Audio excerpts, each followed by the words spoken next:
I think about something from Kandinsky quite a lot. It's called the spiritual triangle, and it's essentially the notion that all works of art can be improved and humanity can improve their appreciation of works of art. This includes an individual can improve their work of art and works of art can be improved. This is pretty much all this is what the concept is about, which I like and was impactful to me. I want to read directly from Kandinsky's words to be a refresher for myself and kind of explain a bit what he's talking about. This is from his book. It's called On the Spiritual and Art. I'm going to cut through most of this that I'm reading. Understanding is the approach of the observer to the artist's viewpoint. Yet quietly, the observer turns away from artists who cannot see their life's purpose in such an art which is not needed, but who aspire to a higher goal. To understand is to elevate the onlooker to the artist's level. The audience is the artist, if they're understanding. Art, as the child of its age, can only repeat artistically what is already expressed in the contemporary trend. This art, which bears no potential for the future and which, therefore, is only a child of its time, cannot grow to be a mother of the future. It is, therefore, a barren art. It is of short duration and does not survive the passing of the period nor the atmosphere which made it possible. This goes against a little bit of this. It's interesting because I talked about derivative works of art, and this seems to be anti-derivative works, right? Because a child of its trend, child of the age is only doing trends, and the trends are, it just means it's a derivative work of art. But if you make a work of art that's a mother of the future, then the future would be partially derivative of the mother. So praising works of art that have derivatives, but denigrating works of art that are derivative. Set that aside for now. We have works of art that can be a mother for the future. Such art capable of further evolution sprang from its spiritual period, while at the same time it is not merely an echo or a mirror, but it contains a awakening to prophetic power, which can have a deep and far-reaching influence. Yeah, this is a lot of the things I've been, this is very in line with a lot of things I've been thinking about. Obviously, I read this many years ago, so that's why I've been thinking about it probably. You have certain works of art that have far-reaching influence, and that's what I want. And then you have certain interpretations of art and certain analysis of art, which can also have far-reaching influence. Spiritual life, to which art belongs, and which it is of its most mightiest agents, is a complicated but definite and simplified uplifting movement. This movement is one of perception. It takes various forms, but basically it retains the same inner sense and purpose. Veiled in obscurity are the causes moving us forward and upward by the sweat of a brow, through suffering, through evil and pain. So there's a lot of the problem, the veiled in obscurity, right? You have works of art. Well, first of all, if they're novel, that is veiling a lot of the spiritual thing that's moving us upwards and the way the perception. A lot of the novelty gets rid of that, or it obscures that. You can't find, it becomes difficult to experience the far-reaching effects of certain works of art if you are distracted by how new it is. So you want to be exposed to it multiple times so as to rub off the novelty so that you can see the thing that is more obscure. Many grievous obstacles along this road must be conquered so as to arrive at the first stage. And even then, an evil, unseeing hand may toss more obstacles in its way, so that this road sometimes appears to be totally impassable as all landmarks vanish. There's so many things that block the movement of the spiritual movement, as Kandinsky is calling it. God damn it. I just love this. I love it. It is then that there unfailingly arises some human being, no different from the rest of us, but for a secret power of vision within him. He sees and points the way. Sometimes he would prefer to lay aside his power, as it is a heavy cross to bear, but he cannot do so. Though scorned and hated, he never lets go, but drags the cartload of protesting humanity after him, ever forcing it forward and upwards over all obstacles along his way. So this is a human being who is dragging humanity forward in terms of the progression of art.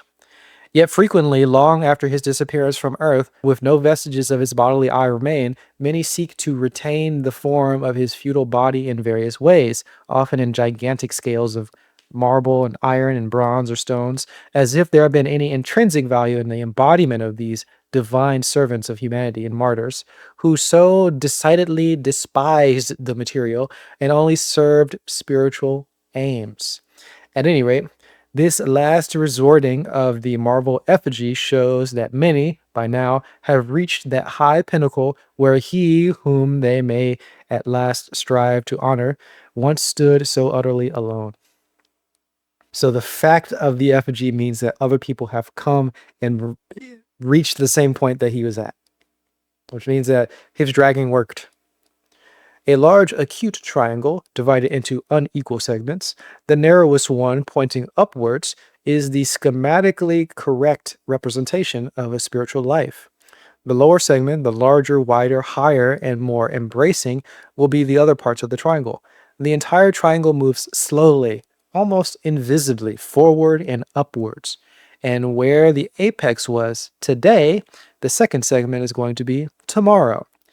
That is to say, that which today can be understood only by the apex, and which to the rest of the triangle seems incomprehensible gibberish, tomorrow forms the true and sensitive life of the second segment.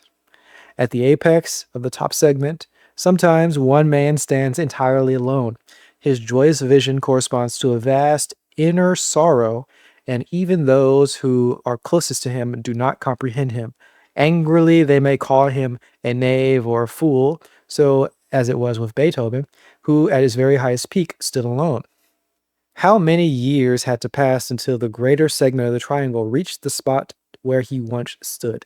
Despite statues erected to him now, are there really men who have risen to his level?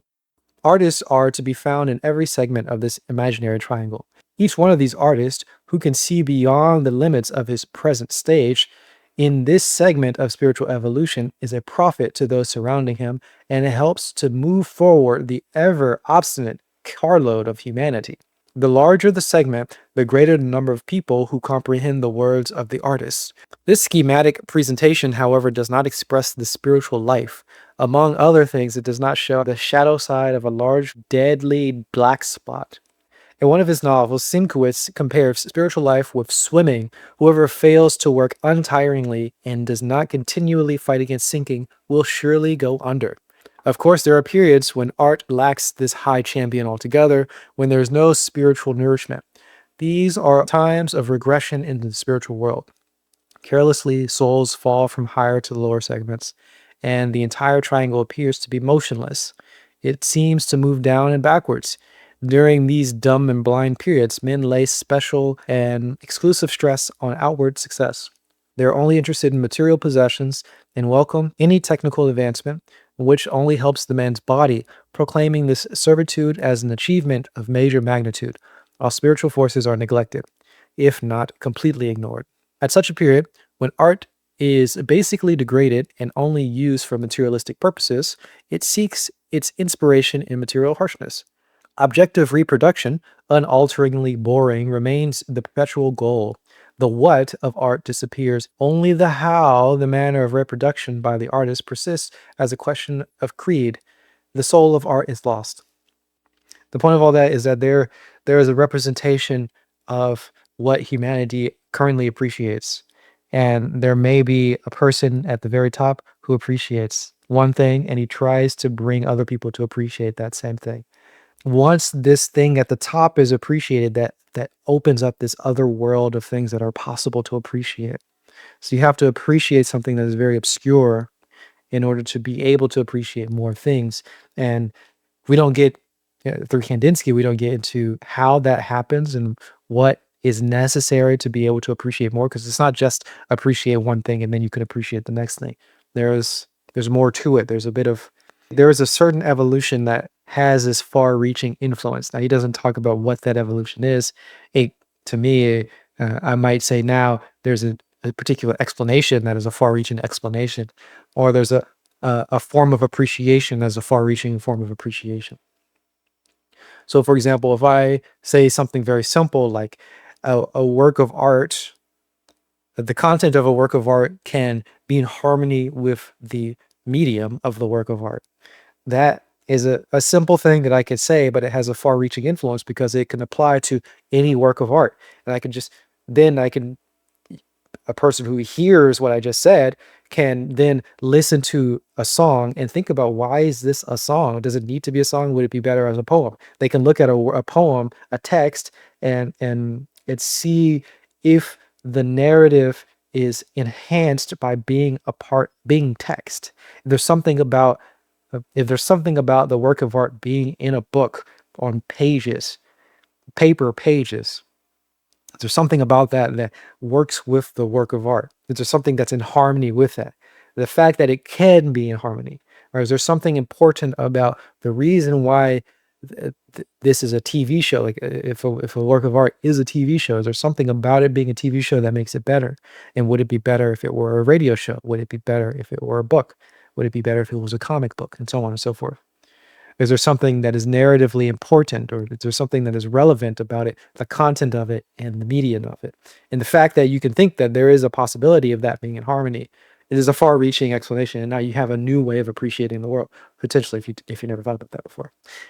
And once that is available, then you can branch further. You can go further into appreciation of new things, because then you might be able to question, like, why is this a video? Is this a video because of some important, is there something about the work of art that I'm doing currently that is in harmony with the video? Or am I just doing this out of laziness because I don't want to figure out a better way of harmonizing the message that I have to say with a particular medium? Which one is it? It's actually just laziness. Now you have that awareness, right? You have that awareness, and then now there's somebody out there in the world who knows that there is a way to review a work of art. There's a way to react. There's a way to review a work of art and have it be in harmony with the medium that they're working with, and they'll be able to do that. Enough about Kandinsky's spiritual triangle. This is something I really like. Spiritual triangle. I like Kandinsky's spiritual triangle. I like how he talks about it. He seems to hate humanity, which appeals to me, greatly appeals to me, for various reasons. Well, all the reasons that are very obviously, and the reasons that he obviously talks about, those are the reasons why it appeals to me. I just like the work. I like the work a lot. And I think about it a lot, and I look for ways of traversing the spiritual triangle and attempting to find the apex of it. I'm going towards the top of the triangle, searching to appreciate new works of art and different works of art and find different ways of appreciating works of art. And I'm looking for new ways of appreciating works of art that can open up totally for new forms of appreciation. I'm not really going towards the apex in terms of creation, because I see myself as more of a art lover than an art creator, and I generally make works of art in service of appreciating the works of art. I want to appreciate the works of art, and if there were just all the works of art that I already liked out there in the world, I would just go appreciate them. I wouldn't be making any of it.